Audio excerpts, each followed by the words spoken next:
gone. Well, met lords and ladies, and welcome to the throne room. This is episode 12 of the video game podcast that may forever change your fealty. I'm your host. Grab your drinks and toast. It's David Klingel. And I'm joined by some other noble gamer dad dude guys. It's Anre Borges Brown. Hello, everyone. Are we keeping up with the touchdown thing? Are we going to continue to do that? I don't do know. You like that? I've never done it. Do you like? We're doing it because we're a team, and I'm doing it for you. Do you like it? Do you want to get rid of it? Right. You know, touchdown! Had to do it one last time. We'll remove it in the future. And also Ken Doman. Hello. The dough man. Save the show, man. Save the show, man. You're here to save us. All right. All right. So what is new in your life, guys, this week? What are you playing? Go ahead, Ken. Oh, okay. Yeah, I am still working on Last of Us 2. I am at the home stretch, though. I think I am very close, probably within an hour or so. I'm hoping. I don't know. I mean, I'm enjoying it a lot, but I thought I was at the end, and then it kept going a little more. Yeah, so it does that. It does that, yeah. So I think I'm real close. So still having a good time with it. Once I finish it, I do want to talk about that a little bit more. Yeah, looking forward to talking to you about that for sure. Yeah, me too. A lot of stuff in that, and then on the whole other end of the spectrum, and which kind of ties in tonight, I've been playing a game with my son called Game Builder Garage. It's a new Switch game where you can kind of program your own games, and it kind of steps you through how to make. Well, so far, really primitive games, but you can probably make some pretty decent stuff with it. So I'm thinking like something like Dreams, perhaps, but maybe not as complicated. Exactly. Okay. Yep. Okay. Yep. Kind of more 2D, but it's made by Nintendo, so it's like first party Nintendo. Oh, I gotta take a look at that then. That might be pretty interesting. Yeah. There is a demo as well, so you can download it for free. Okay, cool. And check it out. Awesome. Yep. Very cool. Yeah, I gotta look into that. I'd love to make a game. Yep. Yeah. What about you, Anre? Well, on the we'll start with the dark portion, which is the Sixers were eliminated yesterday from the playoffs. That's why we're not saying touchdown anymore. And that's basketball, so there's no correlation anyway. But anyway, eliminated by the low. Man. By the freaking lowly Hawks. Sorry to hear that, my dude. And so after this, I'll probably just do like every Philadelphia sports fan has to do 3 or 4 times a year, and just go into a dark room and sit in a corner and think about my life. And eat a Philly while you're crying. Why I do the things I do, and why I put stock in things that always let me down. This is terrible, but man. On the bright side, it's got dark, man. There's video games, and my video game week has been awesome.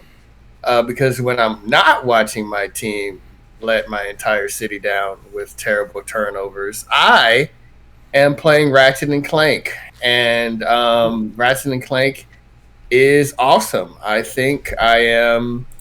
If I had to guess, I would say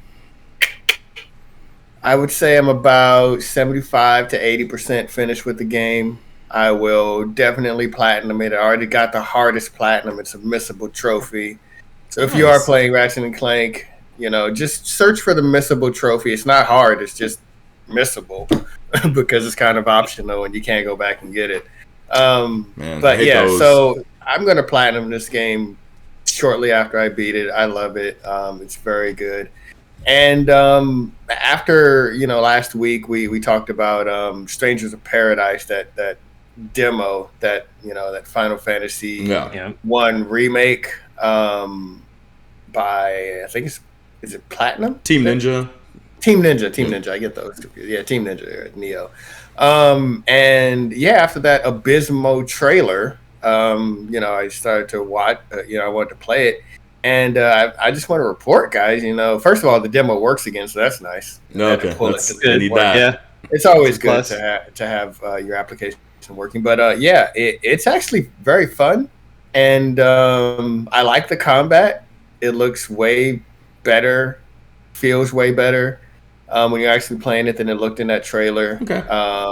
Haven't finished the demo yet. I don't know how long it's going to go. I've gotten a lot of like upgrades and stuff. It's like a very simple combat, but then it actually gets deep. There's magic. There's switching weapons and classes and all of this. So are you interested in buying? Would you, off of what you've played so far, do you think that you'd be interested in actually purchasing this game? Yes. Yeah. Wow. Yeah. Like, I was in when I heard about it. Then I saw the trailer. I was like, I'm probably still in, but man, this is a bad trailer. And then I played the demo, and I'm like, yeah, I'll buy this.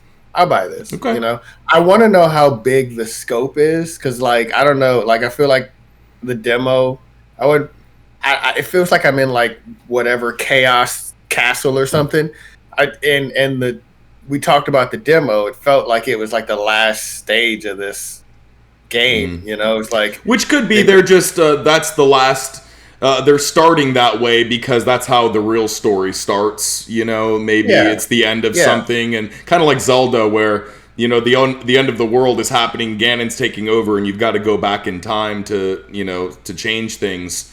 Yeah, maybe. So and maybe if any one of us had ever played Final Fantasy 1, we might know the answer. We might know the answer, but we didn't. We never had that opportunity, right? No.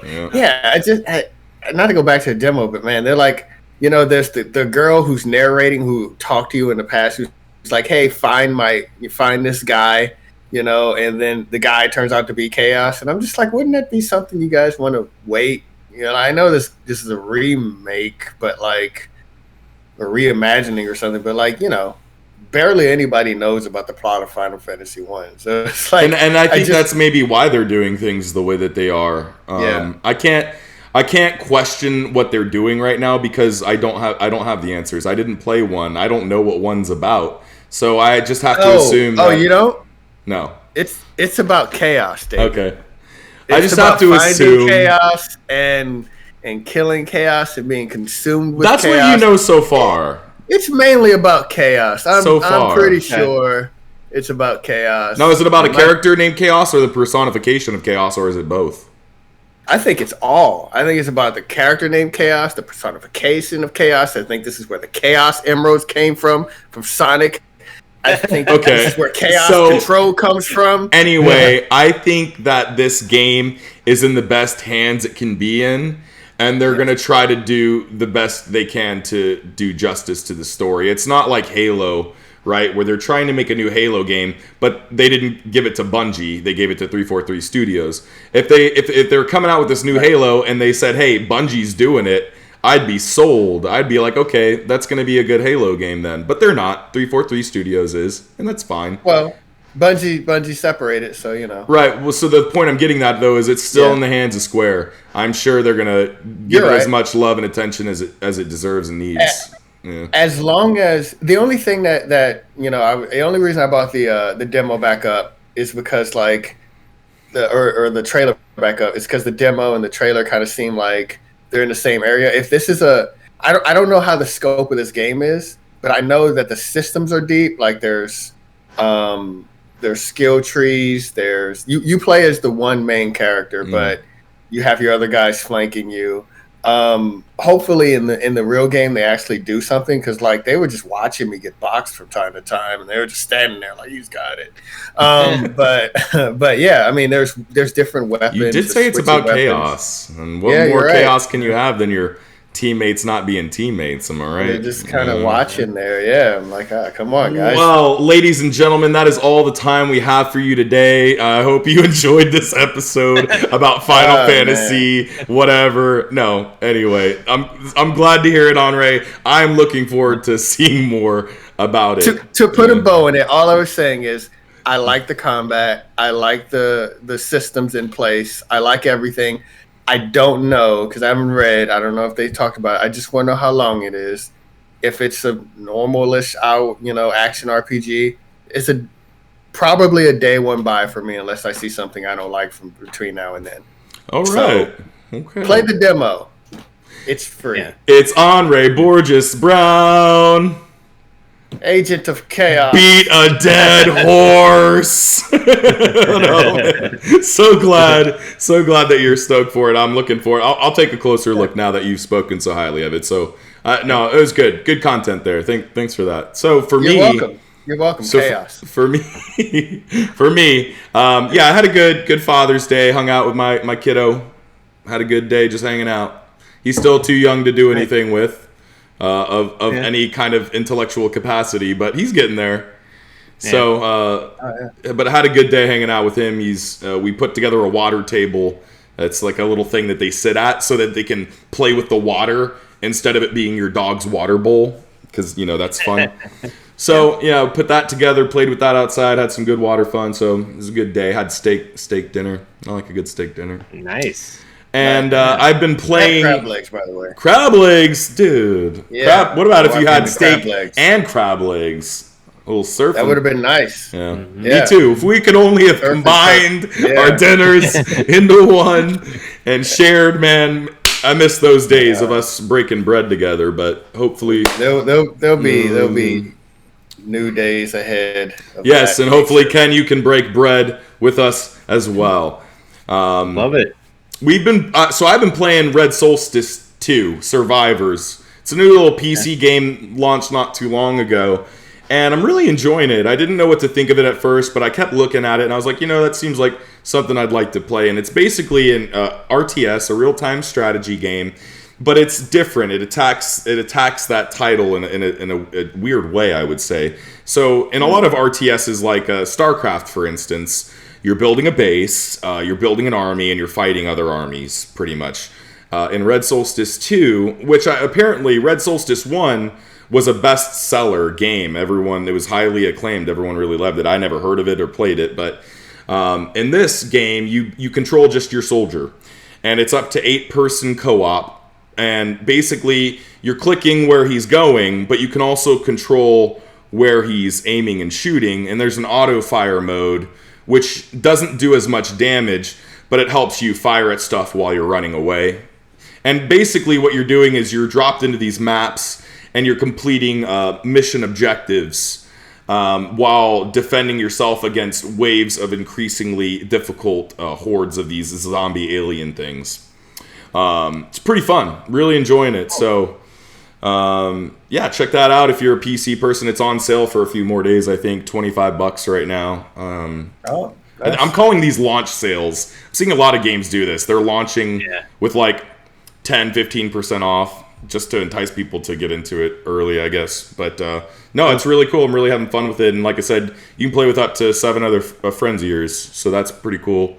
Pretty cool concept in itself. Great game to play with your friends. And I wish I could play with you guys. But you know what game I want to play with you, David? What's that? Chivalry 2. I haven't played Chivalry 1, but I like what I'm hearing and seeing of Chivalry 2. Ooh, now, what is this? I think it's like a medieval combat game, kind of like For Honor, but not For Honor, made by different people. Okay. Okay. It's probably. I think I've heard of that actually recently. Yeah. I've heard some. I think I heard someone came out. Yeah, it's new. Yeah. I think I just recently heard someone talking about that and saying it's not as like technical as or not as like specific in combat, but similar in certain ways. I'll have to look at that. Is it what platform? Is it PC? Is it cross console play? It is, but that at launch, I don't believe that was working the way they wanted it. Not yet. As is the usual case. Well, I will take a look at Chivalry 2. We'll see if it can happen. But yeah, I would like to play a game with you, Anre. That would be a lot of fun. Playing a game with you would be cool. I remember those days as well. Ken, you've got a PC, right? I do. You can get on that. You can get on that Red Solstice with me if you want. Red Solstice. I'm actually looking it up right now. Doing a little homework here. It's cool, man. It's cool. So if I understand Red Solstice, you and him can be on the same team with 6 other actual people. Yeah. Is that correct? Yep. Okay. And you can stick together, or you can kind of split up to do secondary objectives while also making your way to the primary. There's really good strategy involved with it. And what I like is it's not overwhelming. A lot of RTSs to me seem to be overwhelming, and there's not a lot of action to it. And what I mean by overwhelming is you've got to worry about a whole base, a whole army, different things. With this, it's just your character. That's all you have to deal with. And there's action elements because, like I said, there's the auto aim that you enable, and you usually keep that on while you're moving to a destination. But when shit starts hitting the fan and you need to direct fire at specific targets and different things, then you need to take off auto aim, and then you do more damage and you have a higher critical rate chance if you're just aiming manually. So it's also, there's like debuffs if you're an auto aim. So like you basically switching between targets, there's like a timer. It's like slower. So there's benefits to both. And and it makes you really feel like you're doing something too. And where most RTSs, it's like click, move this unit here, tell them to attack. You're moving your unit and you're attacking, and there's a lot of item management and stuff. There's a lot of different types of items you can pick up and equipment that you can use throughout each mission, and you need to go to different warehouses and stock up right when you get started, and then the waves keep coming and they get harder and harder and harder, and then it caps out so far at 16. It might change as the game difficulty goes further on, but there's what's called campaign and then there's skirmishes, but at any rate, once it gets to 16, it's pretty much hell, man. And you got to be, and you can evac at any time. So I'll tell you, you can stay in the mission as long as you want and get more rewards, get more experience for your character. And that's another thing I love about it too, is the loadout. There's like 6 different classes, I believe 6. And they can be kitted out in all kinds of different ways. You can really personalize and specialize your character in a lot of different ways. It's really cool to do that. So and to do that, you need experience to get points to put into things to unlock new abilities, new weapons. And then, your character could be, say I'm using a medic and I only have a 3-slot. It can only allow for a 3-slot weapon. Well, you can go into your support tab and you can add something called a primary extender, and it gives you an extra slot. So now you can equip a 4-slot weapon, etc. So it gets pretty deep in the character, the role customization. So it's really cool. I didn't think I'd like it. I thought I'd like it, and that's why I bought it. But I didn't think I'd like it as much as I do. I'm really enjoying playing it. So definitely recommend it. Cool. So you haven't mentioned it yet. On a scale of 1 to 10. How much chaos would you say this game? This game has more chaos than Final Fantasy chaos, bro. All right, really? Yeah. This game gets pretty chaotic, man, and really team tactics do. It's some games they're like, oh, it's a team-based game. You need to be a team together. Like in this game, you really need to work as a team. It's really cool, and it feels really good when you work together with someone and you have an idea and it pays off. It's a lot of fun. So highly recommend. Can you play single player? Like, how is it? Like, if you're just going at it alone? Oh, so the single player is great too. I've been doing that. Okay. It's very viable, and you can do the campaign mode with friends too. So I've been playing the campaign with my brother, and I tried a skirmish out last night, and I joined a game with 7 other people, and that was fun too. But basically, I've been playing the campaign, and you get 3 followers, and they're AI. And they follow you. And what I like about it too is the same thing. It's not overbearing. You don't have to control them. You kit them out the way you want to. You specialize them. You build the way you want them to be, and then they follow you. And there's certain things you can tell them to do, but it's not crazy. It's kind of like Star Wars Republic Commando. It's like go there or follow me, right? Otherwise, and the AI is really good too. They're smart about when to use special abilities, when to use whatever things as well. So basically, if you're playing campaign with a friend, you still get those 3 followers until you cap out. If you've got so many people joining your team, then it'll remove a follower and then another one until there's no more followers and you have a full party of 8. Right? Thanks. So yeah, it's great on its own, even better with friends. But yeah, that game's name again is A Red Solstice 2 Survivors. Yeah, nice. Yeah, I'm really enjoying it. So check it out. I think it's only PC. Yep. I don't think it'll come to a console, but could be wrong. I mean, RTS is yeah, no, but it's really cool. If you even like the idea of RTSs, but you don't like RTSs, it's perfect for you. If you like RTSs, it's perfect for you. If don't like RTSs, you might not like it, but it's very RTS light. And I think it's a really great balance between an RTS and an action style game of this. It's kind of like twin stick shooter almost, because you're aiming where your gun's going, but instead of moving your character with one stick, you right clicking where you want him to head, and then you can have auto aim on while you're looking at other stuff or looking around at the map while he's moving or whatever. And yeah, it's great. So check it out. Yeah, it looks good. Well, we hope everyone had an amazing Father's Day yesterday, and although we delayed it to spend some time with our families yesterday, today is going to be an awesome Father's Day episode dedicated to the best and the worst dads in video games.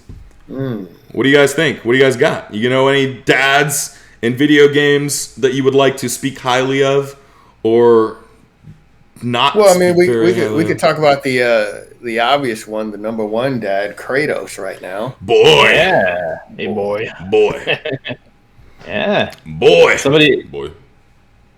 didn't really think of him as a father figure until this latest game. Yeah, it's crazy. You gotta have a kid to be a father, right? Yeah, he wasn't a father before, at least not as far as he knew. Well, he was. That's true. Oh, that's yeah, true. that's a good point. That's Yeah, true. That's true.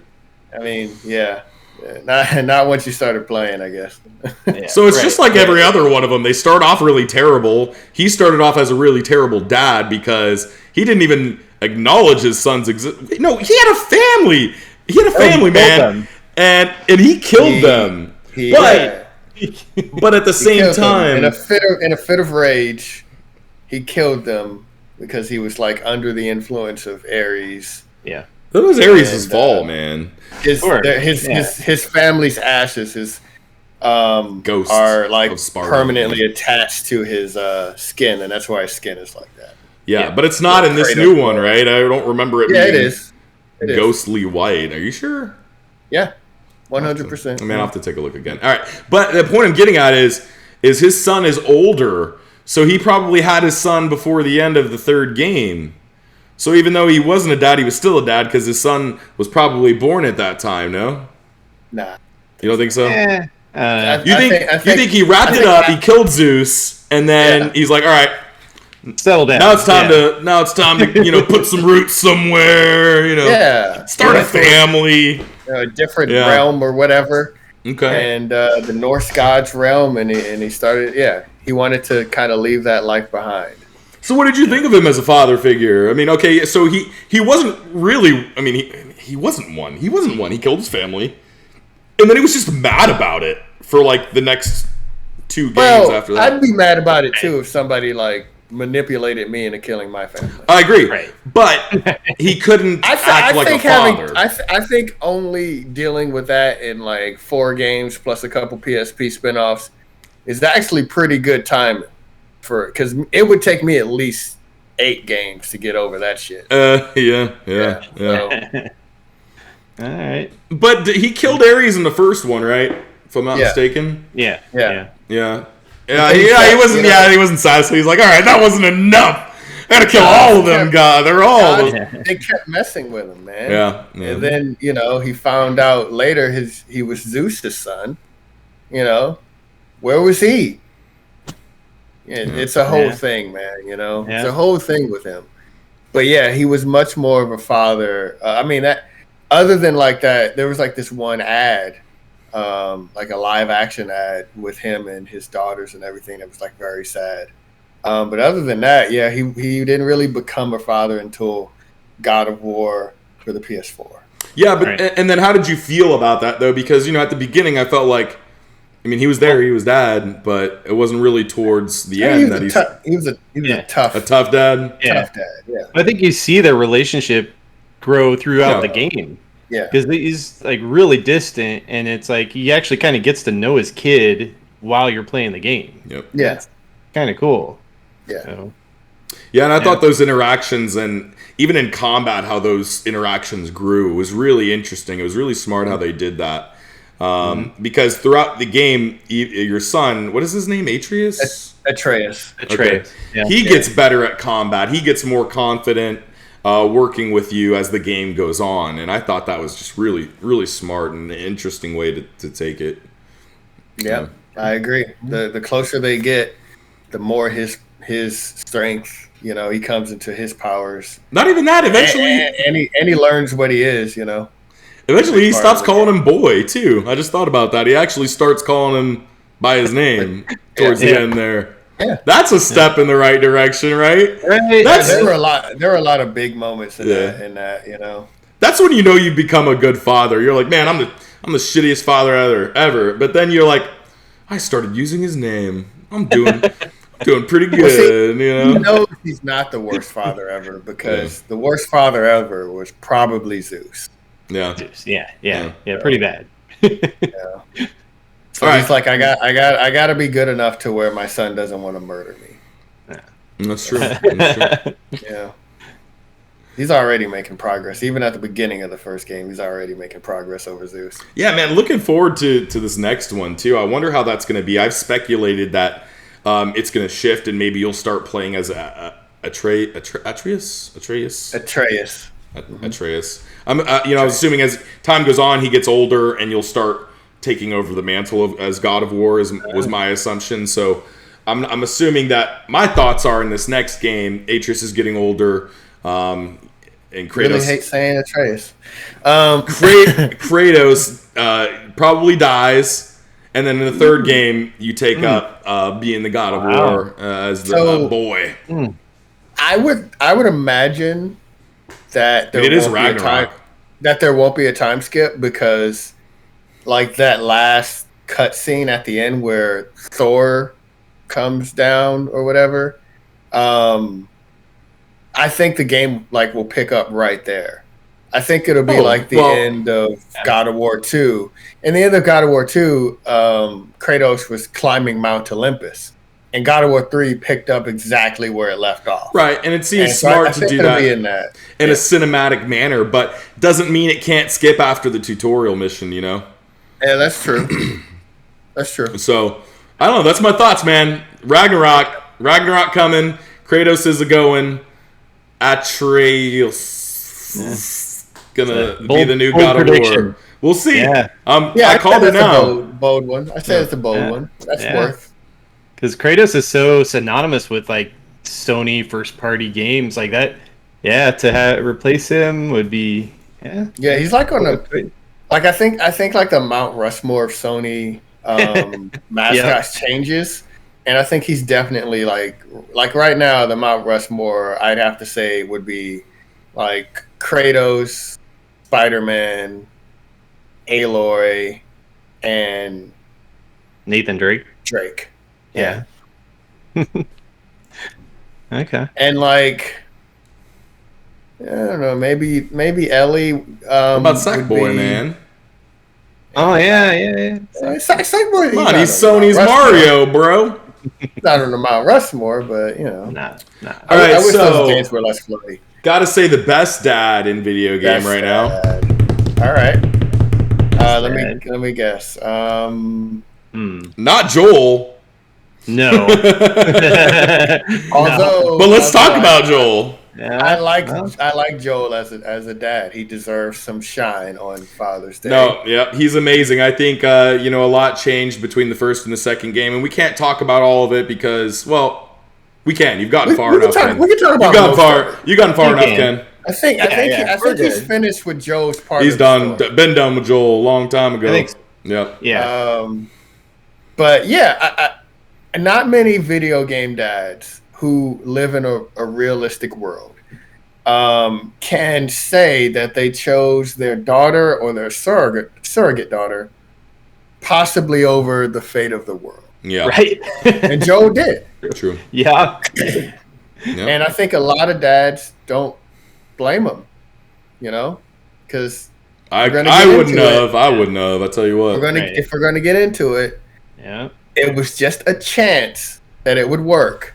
Right. But it was 100% that she had to die. True. Yeah.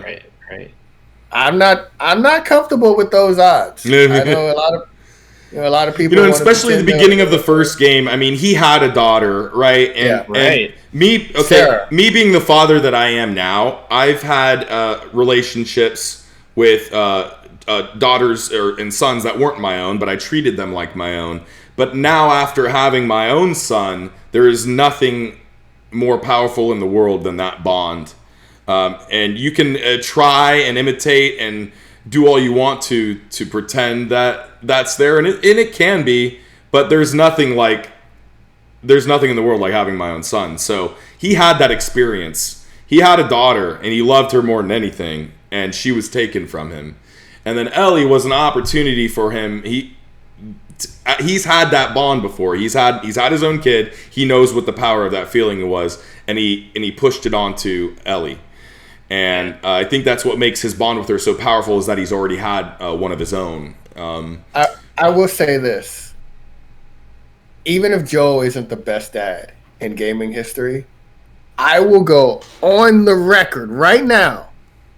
Joel and Ellie, best relationship in gaming history, in my opinion. True. Wow. True. I will double down on that, because the way their relationship grew, you felt it.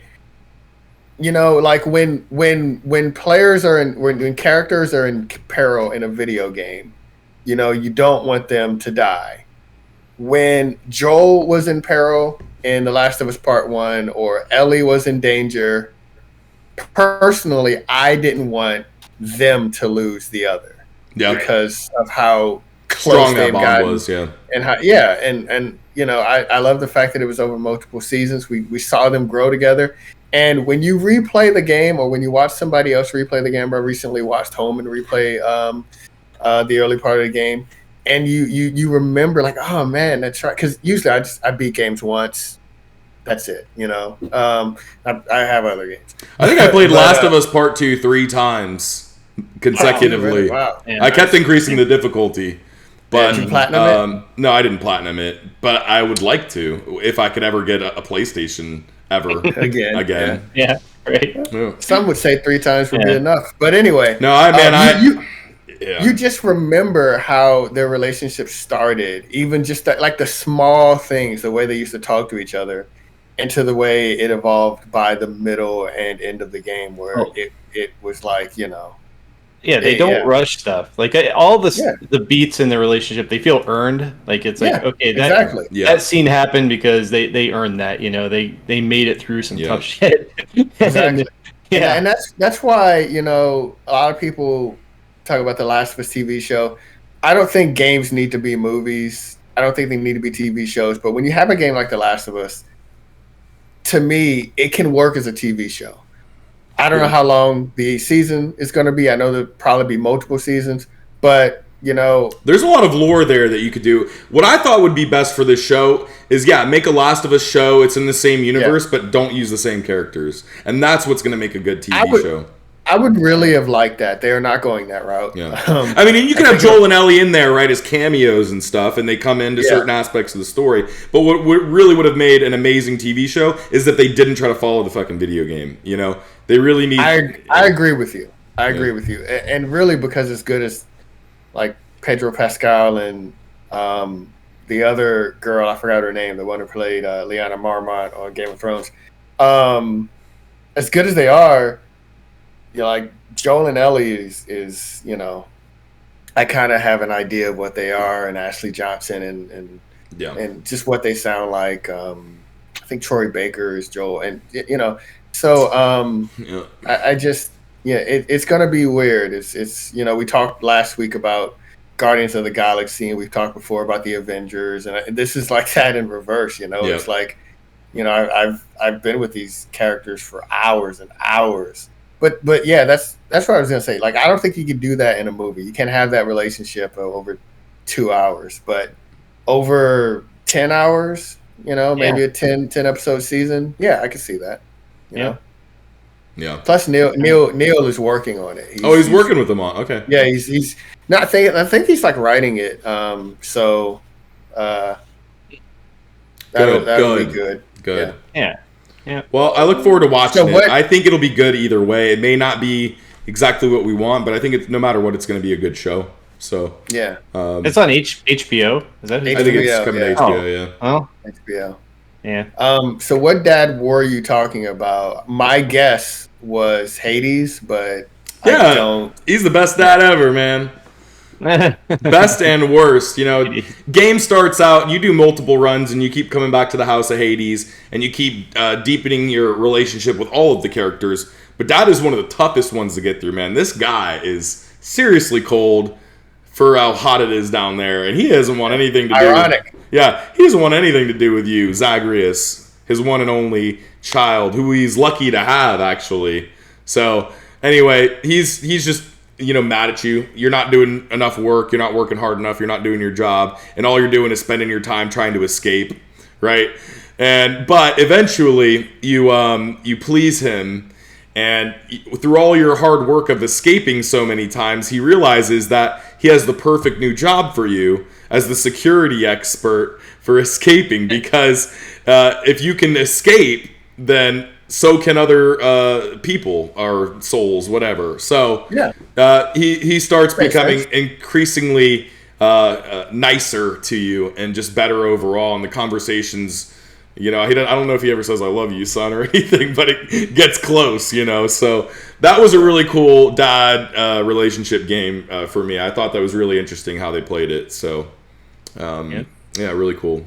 And I think any of the dads we talked about today say those three little words. Oh, the most important ones. And I tell that to my son like 50 times a day. I don't know. Yeah, but he is at that age. Once he gets to like 6 or 7, I'm gonna be like, I hate you. It'll change drastically. But anyway, so best dad in video game. That's a tough one. I'm trying to. Well, my pick was probably John Marston. I like Red Dead Redemption. Right? Oh, he's so you got Red Dead. Yeah. You have the dad in that, and being a dad kind of changed his life because he is an outlaw, right? And he has a family, and he's trying to change his ways. To be a good dad, to be, to have a family. And his past keeps chasing him, throughout the whole game. But I think that you don't see too much of their relationship. Because he's out doing cowboy stuff and getting in gunfights and stuff. But you do see him interact with his son a bit, and then especially at the end, the passing of the torch to Jack. So. They're pretty distant. Their relationship it does grow over time, Right. Where he is, Jack is they come from two different worlds. Like Jack's always reading, and John doesn't even understand why he would want to do that. It's a nice. Why read when you can shoot a gun? Yeah. And Jack, his presence kind of shapes John's actions in Red Dead Redemption 2, which is obviously a prequel as well. And so, that's a good one. I like. Yep. Oh, John Marston. Yeah. You got anything else you want to add on, Ray? You got a dad that's awesome, bad, terrible, amazing? We got to give a shout out to Bowser, right? Man. That guy's got he's got Junior he's got the whole crew of the Kooplings, right? Aren't those all his kids? Yeah. So all of the enemies that you jump on. I think they were the crew. The Koopa kids, and then it got retconned to where they're not, and only Bowser Jr. is. Right. I think. You know how Nintendo. Yeah, so I'm like, what are you trying to be a dad, or are you trying to be Genghis Khan here? Like, what's going on? Hey man, why not both? Yeah. Who's their mom? Peach, man, don't you know? Did you have to ask? That's why Mario's always going to rescue her. Yeah, she spent a lot of time over there. She don't need rescuing, bro. That doesn't take long. Right. Yeah. And Bowser, okay. All right. Anything else? Let's see. I've got Dr. Light from the Mega Man. He's not he's father. That's a good one. That's a good one. Building, right? And he's there through I think all the games. You have Dr. Light that gives you your upgrades and stuff, and Yeah. And Mega Man does see him as the Pinocchio dad of video games, huh? Yeah. Yeah. Love So, it. Okay. so yeah, I think that's a good one. Yeah. All right, well, just as a reminder, if everyone is enjoying the show, you can head over to patreon.com/CrownKingMedia and support us for just $1 a month, which gets you a Patreon-exclusive show dubbed The Roundtable, which I think we will do that soon if you guys are interested, about Last of Us. Once you have finished, I think that would be a really fun one to start on. So, because nobody else has given us $1 yet, we got to give you guys a taste of what it is, so... It's gonna be a Last of Us roundtable sometime next week. We'll plan for it. So $1 a month will get you more of those if you like that one. That's your only freebie. It's the only one you're getting. All right, and then we can leave us comments and tell us about your favorite dads in video games. Yeah. We need to talk. We need some community action going on. I see you guys watching. I see you guys listening. Nobody's talking to us. We need to talk. So get busy. Reach out. We want you to. If you're the only one to talk to us, you're guaranteed to get your question answered. You know? That's right. Yeah. And if you build that relationship early, that might be the case for a while. We will remember you. So... You'll be the first. All right. Well, anyway, also for our audio-only listeners out there, we do have YouTube content where the show is uploaded with our ugly mugs, our ugly dad mugs. We never look the same after having a kid, you know. And we also have another segment called The Observatory where we pick a game and we play it for a while. And so come check that out and hang out with us and see some gameplay of some games. All right. That being said, it is time to talk about some industry news. PS5 off to a stronger start than PS4, says Jim Ryan. Quote, throwing money won't lead to success. According to WCCF Tech, the PlayStation 5 has... What? I said spicy. So get ready, it gets spicy. The PlayStation 5 has been an unqualified success in terms of sales, but there's been some, shall we say, spirited debate about the system's early software lineup. Is Sony delivering enough big games fast enough? Should big games like Horizon Forbidden West and Gran Turismo 7 be cross-gen? Everyone's got an opinion, but in an interview with Axios' Stephen Totilo, PlayStation Studios boss Jim Ryan seemed confident Sony was delivering a better early lineup on the PS5 than they did on the PS4. Elsewhere in the Axios interview, Ryan seemed to indirectly address the recent spending spree of their rivals Microsoft, as well as reports Sony is starting to become more conservative about how they'll greenlight, saying successful development is a matter of creative freedom, not throwing money at it. What do you guys make of this? Well, I mean, he does matter of opinion, right? Yeah. Personally, I agree with him. I think we've seen that time and time again. You know, like, I think we talked about before the difference. You know, the creative freedom that a team like Naughty Dog and Insomniac, who by the way has been absolutely killing it, kind of the MVP of the early generation.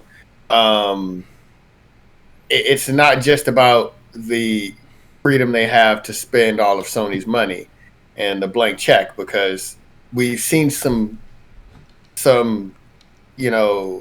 people come into gaming space with, quite frankly, way more money than Sony has. Microsoft has way more money than Sony. Oh, yeah. Amazon has way more money. Google has way more money. It's about the know-how and the experience and the talent. You know, you can't just throw money. This isn't a problem you just throw money at and expect greatness. And Microsoft can, and that's what they're doing. And they have some really good studios, but yeah, they're playing the long game. It's going to take a while, and that's the thing. They just keep buying them, and you buy enough studios, you're going to have a hit, you know. Yeah. And they're going to have some good stuff that comes out, but you know, not everything, you know. Yeah, Microsoft and some what they did in the past was they bought game studios, and they kind of, you know, tried to make a Microsoft version. It's like when they bought Rare, you know, people left, and then, you know, and then they were like, okay, well, Rare's out now. They're gonna make Rare games for us, but they're not really Rare games, and and there's just too much oversight, like you said. What they did with Bethesda was they bought an entire company, and as far as I can tell, and what they've said, nothing is changing with respect to the corporate structure of Bethesda and how they make games, and really what games they were going to make. They're just like, hey, you're ours now. Yep, But that's do what what you were doing.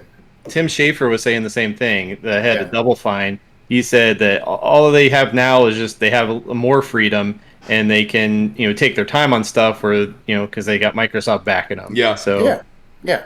So Microsoft has, I know Jim here was taking a little dig at Microsoft in their deep pockets, but they've changed their strategy from the stuff that didn't work, and now they're just like, hey, I personally believe that whatever game Starfield was going to be, that's the game it's going to be now. Yeah. It's just only on Xbox Game Pass and PC and all of that. It's not on Sony. That's the difference. That's the difference. And they won't rush it. I think even though they threw a release date out there, I don't think they'll have too many qualms about delaying that if they have to. If they delayed Halo, they'll delay Star. I think that date that they put out was accounting for extra time. Yeah. So I don't. I think it'll come out on that date, bar something crazy happening. COVID too, I don't know, but I think they planned for that date. I don't think they would have said that date after just being bought by Xbox or Microsoft. I don't think they would have set that date unless they were absolutely sure it'd be done on that day. So I think they're accounting for extra time. I think they're further probably in development than most people think right now, or more than they've shown anyway. And I think they're accounting for extra time there. So I think they'll hit that if they can. And to support that, that trailer apparently was all in engine. Yeah, impressive. So it's not like an outside cinematic company that worked on it based on like what their designs, what they wanted it to look like, kind exactly. of thing. Yeah, that's impressive. No, that's in engine. It's not gameplay, but it's an in engine trailer, and that it is impressive. So Yeah. I mean, the thing about Sony's strategy is they try to hit for the fences with every single release, and it's like as technology advances, that gets tougher. The bar keeps getting higher, higher and higher, and it's like, well, how many releases are you going to have in a generation now? Because it seems like they're pushing to try to get at least a couple out a year, and they're all really good when they come out, but it's just it's a very different strategy, and I like that strategy because I like the quality games that come out of there, but you're just not going to get as many. Well, Ken, the answer to that question is exactly as many as they possibly can. Right. And I'll tell you, there are more game studios popping up every day. There are more independent people making independent games that are becoming noticed, that are really well done, high quality, that if they had just a few more people on their team and a little bit of monetary backing, they could make something really amazing. There's just more games being made, and that will continue to be, they're just popping up, man, left and right, these studios. So as long as Sony notices the talent, or Xbox, whomever, notices the talent of these studios, these small studios that are making some quality things, as long as they notice it and they get them early, just more AAA titles coming in the mix, But also, their portfolio is bolstered by second-party partners. Final Fantasy 16, that's a PlayStation 5 game, Persona 5, when it came out, that was a PlayStation 4 game. They have all Dragon Quest 11. They have all of these games, and there are several more that are not first-party games that they do not have to spend their own resources on. True. But at the same time, they are associated with Sony PlayStation. So that helps. And I do believe, like he said, I think that the launch of the PlayStation 5, like the launch games are better than it was in the PlayStation 4. Absolutely. Yeah. The PlayStation 4, the launch window game was Infamous Second Son. I mean, we've had Returnal, Ratchet and Clank just came out. We had Demon's Souls, we had Miles Morales. I mean, when did Destiny? I bought my PS4 for Destiny. Oh wow! Okay. That's when I bought my PS4. I was like, I really want to play that Destiny game, so Yeah. I'm gonna get a PS4 now. Yep. So Well, I don't they know when made that that. was. Yeah, That was I don't either. 2014. Was that 2014? I think. I think so. Yeah. And it wasn't like at launch, but it was like, I would say, pushing within that launch window in that first year. I think it was the following fall, I think, after the PS4 came out. So about a year. Yeah.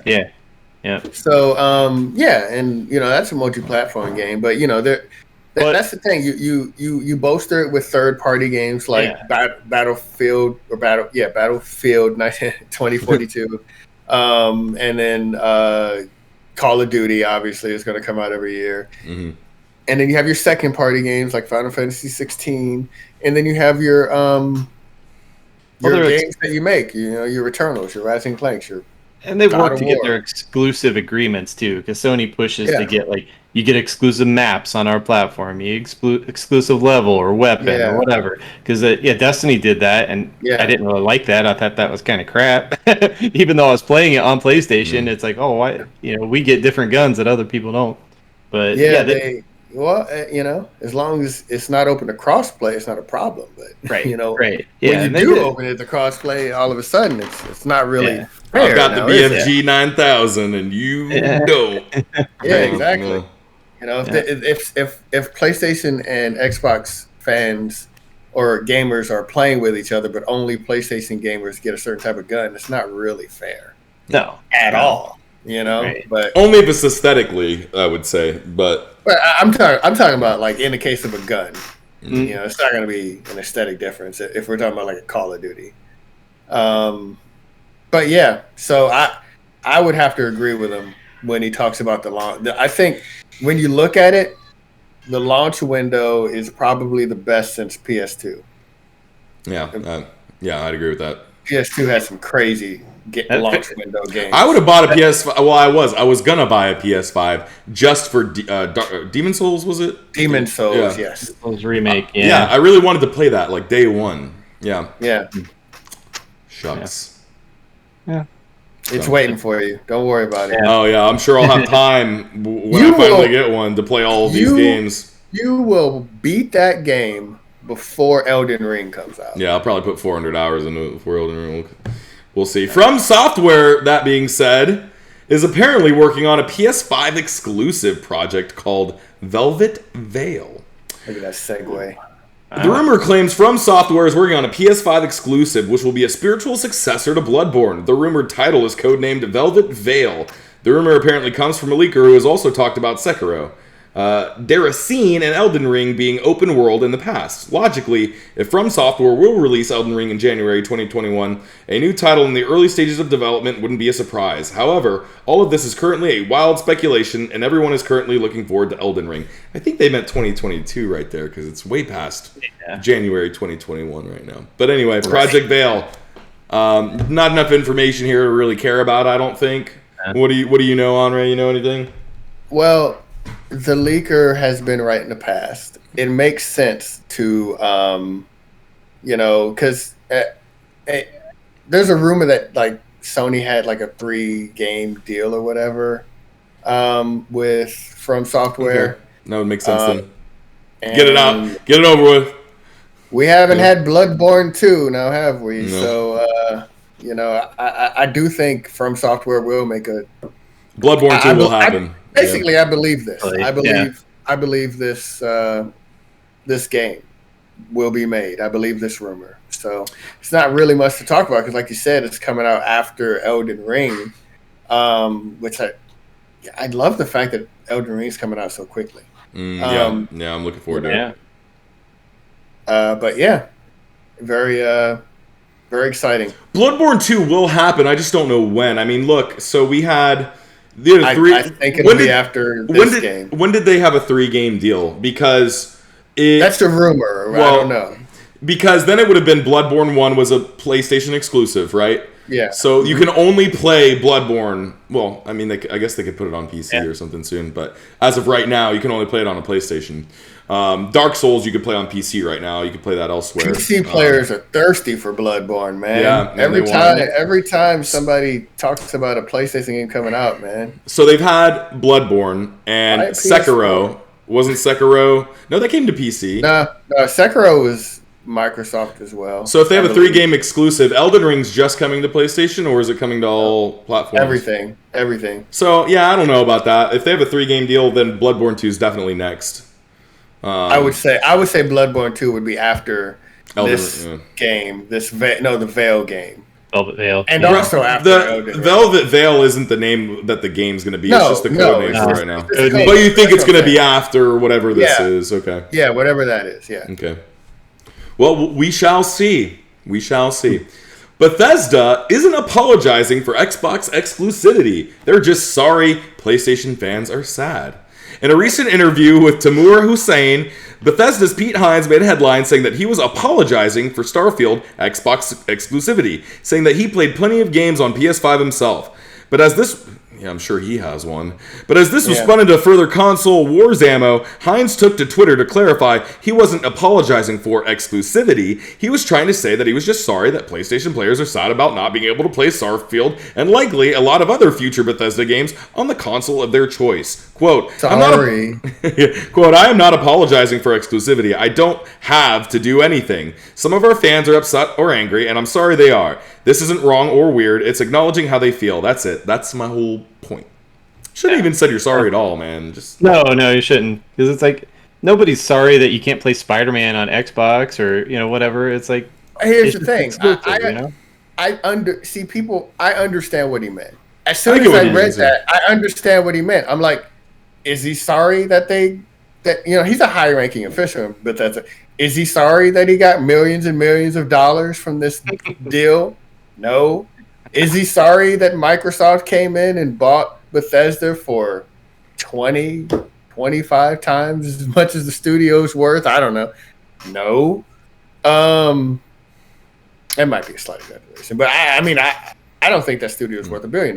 But I wouldn't have said I'm sorry. I would have said I feel bad. It sucks, right. but it's an interview. He's talking. Yeah. He said, "I feel sorry for PlayStation fans who will not have the ability to play this game," and I understand that. I'm sure there are some people who worked on Spider-Man. To give you an example, who worked on Spider-Man's PS4, who are happy with their relationship with Sony, but as game developers, wish that the games could be played by more people. Right. Yeah, they want it to be They want every game developer wants everyone to play your game. Yeah. That doesn't mean they would change their relationship they have with Sony. That doesn't mean that their relationship they have with Sony didn't ultimately have them create the best game possible. It's always my theory, and not even really a theory, but it's always my assertion that first party games are inherently better because they're only dealing with one system, so they can get the most out of that system. It's really a non-story that some fanboys took. I don't know whether it's Microsoft or PlayStation, but somebody took the wrong way or whatever. He had to come out here and clarify. As will always happen nowadays, right? I knew what he meant, Yeah, exactly. Man, I hope he's not sorry enough to get that money back. I hope 10 years ago he didn't tweet that he felt sorry for Xbox people about anything, because they'll look at that soon. Yeah, he might not have a job tomorrow. I don't know. Nowadays, always Twitter wars. Always, just eliminate all Twitter. Like I don't know if you can just clean up every once in a while. I don't think you can. Yeah, but I would. These guys just have to be careful what they say, and that's how. And about everything. That's sad. Yeah, you just have to. No, they have to be extremely, super duper careful. Everyone, I think, is a little careful about what they say in front of people. The fact is, it doesn't matter, what you say. You say anything, someone's going to find a way to make that look bad. So it's almost to the point where they have to go through like a PR person. Like it's like these guys. Exactly. It's almost like they don't need a personal account. You know what? A lot of times these interviews, because this stemmed from an interview he did, a lot of times there's a PR person in the room. The PR person can't interrupt the interview or something. But he's, I bet you when he was when they were doing that, he was like, just like no, don't do that.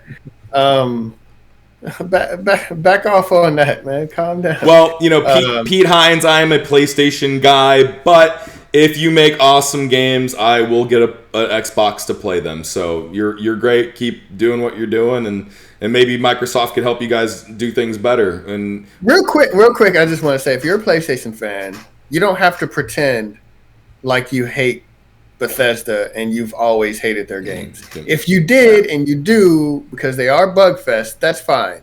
But I just want to go on the record as saying I love Skyrim, I loved Fallout 3 and 4, and absolutely positively loved New Vegas. I will not buy an entire system for Elder Scrolls and Fallout. They are not that big to me. It's a loss. Get over it. Yeah. They won one. Yep. Stop begging for scraps and please, Daddy Microsoft, please let us play Elder Scrolls 6. Come on. You got enough Or games. if it's that big of a deal, calm down. How big of a game that the last one was, you could spend a lifetime playing it. A lot of people have. Yeah. If it's really that important to you and you don't have a PC, just buy an Xbox. That's why they got it. You can get a Series S. Force you to make that decision. Don't whine about it. $300 bucks. What'd you say, Ken? You can get a Series S and play all of them, all the Xbox exclusives for $300. You can't buy any computer for that much. Nothing that'll play games. No kidding. Yeah. So, now, real quick, since you brought it up, Starfield is coming on Xbox. It's not going to be on Xbox One, right? Because it's going to be after that. Series forward, yeah. But every Xbox game has to be able to be played on the Xbox Series S. So do you think the Xbox Series S, not the X or the high-end PCs like David has, but do you think the S is going to hold Starfield and games like it, games that are not even finished Starfield isn't, but like Elder Scrolls 6, do you think that's going to hold it back? Because it is a GIMP version of the Xbox Series X. It doesn't have the specs that a PS5 or an Xbox Series X has. It's somewhat gimped, but it is not a 4K system. It is a 1080p system. So I think they gain a lot of that performance back by just taking that resolution down. Mm-hmm. So I'm not too worried about that. Like you just said it will perform well. It won't look as pretty, but it'll perform well. I'm not a technical guy, obviously, but if you're Microsoft and you made a big deal about having all these teraflops, and the Xbox Series X has 12 teraflops, and that's a big deal because these teraflops help you make the best games, but the game also has to run on a system that has a third of the teraflops. Isn't that a big deal? Like I'm trying to figure it out. Yeah. I'm trying to understand because they're marketing the Xbox Series X as like, the world's most powerful console, but every game on it is going to be on the Xbox Series S, which is not nearly as powerful as the other two consoles, the PS5 and the X. Right. So what I assume that they're doing right now, if they matter when you have 12 of them, then they have to matter when you have 4 of them, right? Whereas on the PS5, the only difference is one's digital and one's not. Right. So they're using, theoretically, later when we get, PS5 only games, they're using all of the power of the PS5. No Series X game can use all of the power of the Series X. Right. And I think to a certain degree, I think you're onto something there. Like if they would tool something like down to the metal on that Series X and make it squeeze every last drop out of it. Yeah. If they did that on a game, because I understand you're talking about resolution, but there's also AI, there's also scale, and and when it comes down to that, they can never do that because they have to design it to work on both of those systems in tandem. For right now, I think the issue is they're running into the same issue right now as the PlayStation is. They're just worse off. PlayStation is still designing games to work on both the PS4 and the PS5. But they were in a better position than Xbox was. Xbox is a little behind right now. So I don't think they want to be doing it this way. I think they're just being forced to, it needs to work on both right now, and we're in a worse position than PlayStation is, So they're still, my thought is they're probably still just designing games for the S, and they're just going to run better on the X for right now. I agree. Yeah. But I think it'll be that way for the entire generation. Whereas the PS5, they got some catching up to do. If Ghost of Tsushima Part 2 or whatever, they could literally just decide, all right, we're not putting this on the PS4. We're putting it on the PS5. Go for broke.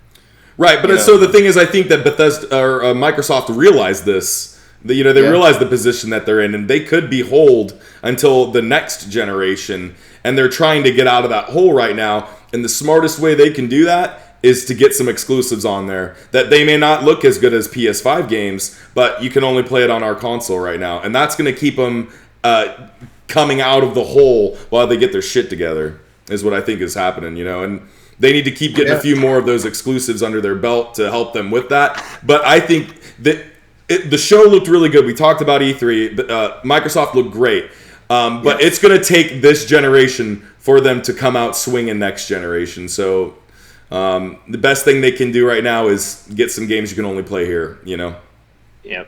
And honestly, I think that the ceiling is so high right now on both of these systems, PS5 and the Xbox. Like, the stuff that they can do, it's incredible. Like, to make a game that would fully take advantage of that's a rare thing, because that's going to take a huge company. We won't see that for years. Right, with AAA resources to put everything they have.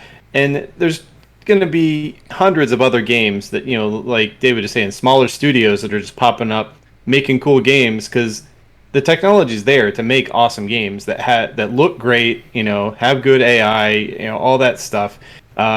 They just might not push them absolutely to the limit. But do we need that to make a good game? Not really.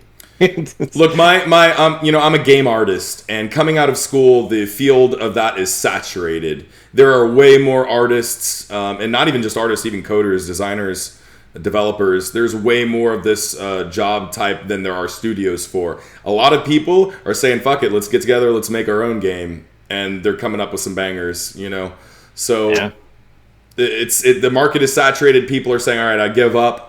I'm going to stop looking for a job, and I'm just going to make a game. Who's with me? And then games are being made, and studios are being born. So, more games are coming. I'm telling you, more and more. There's going to be more than you know what to do with. I think it's really going to come to a point where unless you want to be broke, you're really going to have to sadly pick and choose what's most important to you, and it's going to be hard, I think, because there's going to be so many good at a certain point, not for a long time, but maybe by the time we're really old and gray and we're like, I still want to play some games, but there's like fucking like 30 AAA titles every 4 months or something. I don't know. I really think I agree with what you're saying, but I think depending on how busy you are, I think that really started in the PS3 Xbox generation. Growing. Like, it's just been growing outward, and it's like, I think that's why fanboys exist. That's why the wars exist.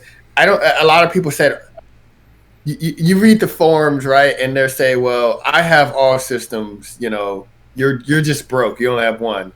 9 times out of 10, it's not the inability to afford a game system, because if you can afford a game system and an ecosystem of games, it's not an inexpensive hobby, right? If you can afford that, you probably have enough disposable income to get another one. If you can afford one game console and a reasonable amount of games, you can probably afford 2. It's the time investment. Right. Do you really have time to be playing both an Xbox and a PlayStation? Right. Most people who are console gamers play one or the other, and then some play one and the Nintendo Switch, because there's so much crossover with the Sony and Microsoft, and there's so little crossover with Nintendo and the other two. So if you're a Nintendo you fan, need a get Nintendo that. console to play Nintendo games, and that's what Xbox That's needs to get true. to. You need an Yeah. Xbox console to play Xbox games, and Or they're PC. working on it. So, Yeah. well, awesome. That being said, we want to give a huge, giant, big tip of the crown to all the dads out there. Thank you for being awesome, for taking care of your little ones. All right, new releases for the next week. You guys ready? Got some exciting ones here. Real exciting. Ready. All right. Alex Kidd and Miracle World DX, PC, PS5, Xbox Series X, PS4, Xbox One, and Switch, June 22nd. Alex Kidd and I don't know anything about it, but he's probably got I heard about him. He's probably got a really cool long dad, time. right? Ender Lilies, right? Quietus of the Knights, Switch, June 22nd.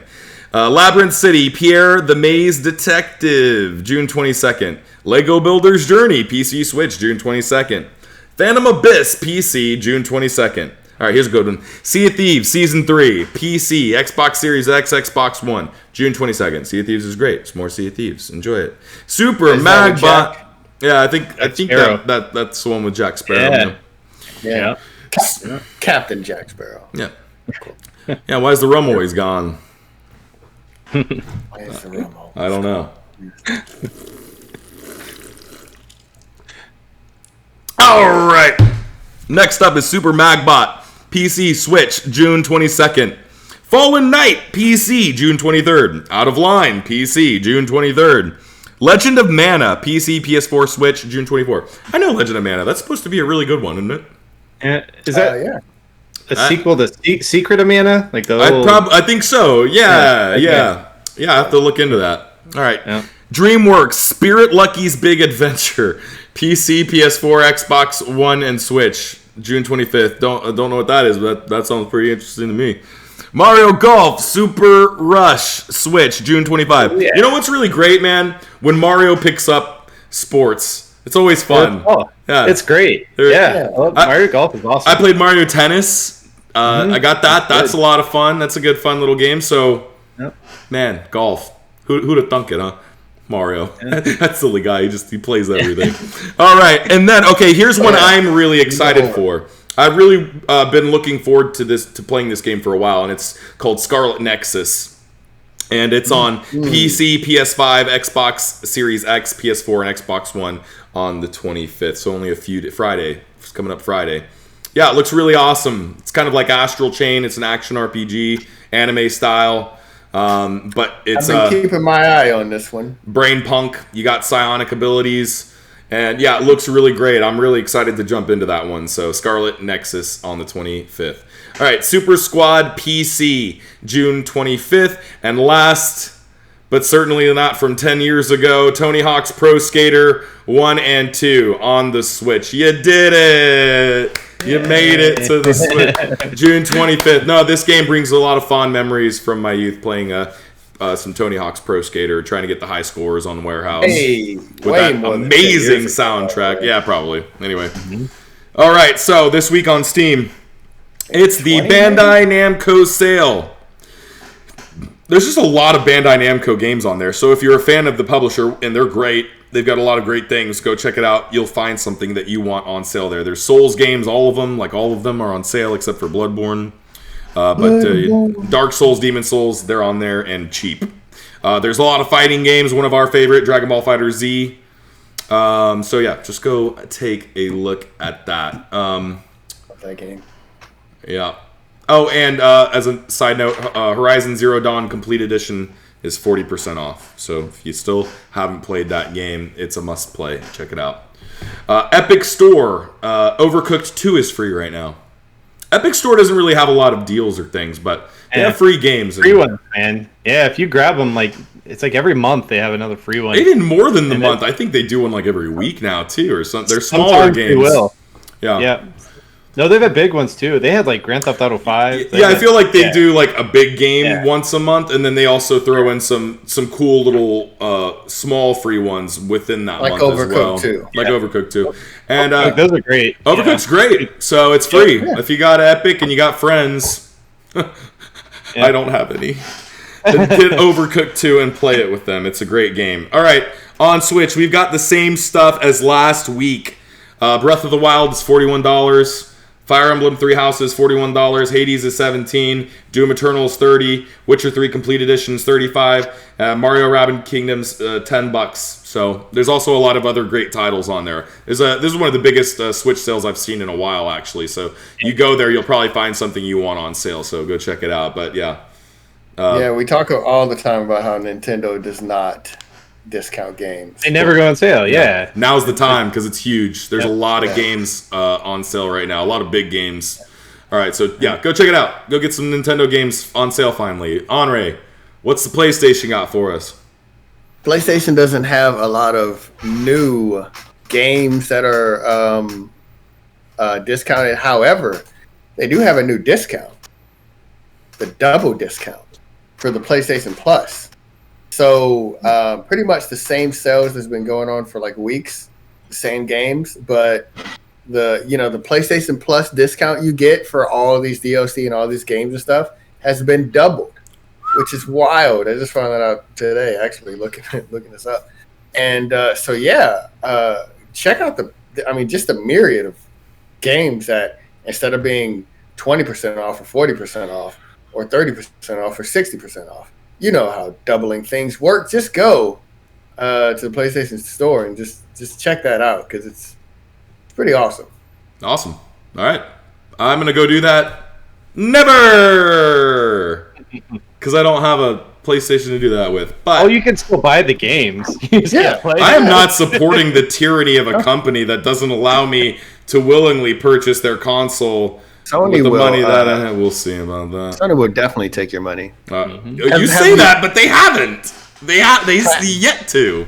Have you done what I suggested? What did you, Anre? I'm not gonna kill Take somebody an envelope and hide their body underneath PlayStation headquarters. No, that was just between us. Oh, that's okay. All right. So no, what did you suggest? The one I suggested on the pod was you take an envelope and just put $600 in there and just mail it to Sony's headquarters in Japan. Oh, you think that'll do something? You think there's a good cause and effect that's going to happen with that action, Anre? Yeah.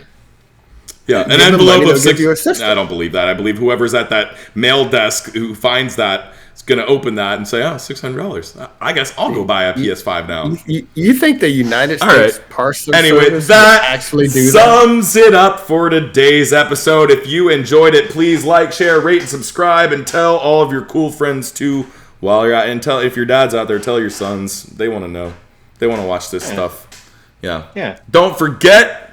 Never forget, we may be crowned king, but everyone's royalty here. Yeah. Everyone's Especially royal. the dads. Yeah, the dads, man, they're the real. If I'd have known that being a dad meant you get fed food with dirt on it all the time by your son, I don't know if I would have done it.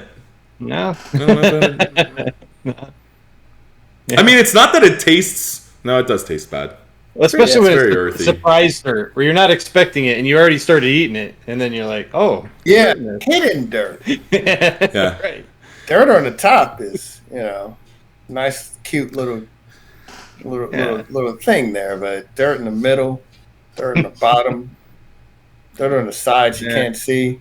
Surprise dirt. You don't want surprise dirt. Happy Father's Day, everyone. Yes, happy.